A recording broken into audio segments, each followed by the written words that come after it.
ગાંધીધામ મહાનગરપાલિકાના અધૂરા વિકાસ કાર્યોને લઈને જોવા મળ્યો ટ્રાફિક જામ। ગાંધીધામના મુખ્ય ઝવેરી બજારમાં ટ્રાફિક જામ। મનપાના અધૂરા કામોના કારણે ઝવેરી મેઇન બજારમાં ટ્રાફિક જામ થયો। ભાઈ પ્રતાપ સર્કલથી લઈ ઝંડા ચોક સુધી ટ્રાફિક જામમાં લોકો ફસાઈ ગયા। મનપાના વિકાસ કાર્યોને લઈને રસ્તો વન વે કરવામાં આવ્યો છે અને તેના કારણે જ જોઈ લો કે આ ટ્રાફિક જામમાં લોકો ફસાયેલા જોવા મળ્યા।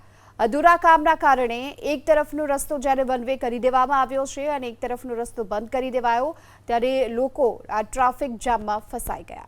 તો વિકાસ કાર્યો કરવામાં આવ્યા છે પરંતુ આ વિકાસ કાર્યો લોકો માટે મુસીબત બની રહ્યા છે અને એક તરફનો રસ્તો બંધ કરી દેવામાં આવતા જે આ ટ્રાફિક જામની સમસ્યા સર્જાઈ છે અને કલાકો સુધી લોકો આ પ્રકારે ટ્રાફિક જામમાં ફસાયેલા જોવા મળ્યા। ગાંધીધામના દ્રશ્યો છે કે જ્યાં વિકાસ કામોના કારણે લોકોને ટ્રાફિક જામનો સામનો કરવો પડ્યો। જ્યાં ટ્રાફિક જામની સમસ્યા સર્જાઈ છે અને કલાકો સુધી લોકો આ પ્રકારે ટ્રાફિક જામમાં ફસાયેલા જોવા મળ્યા। ગાંધીધામના દ્રશ્યો છે કે જ્યાં વિકાસ કામોના કારણે લોકોને ટ્રાફિક જામનો સામનો કરવો પડ્યો।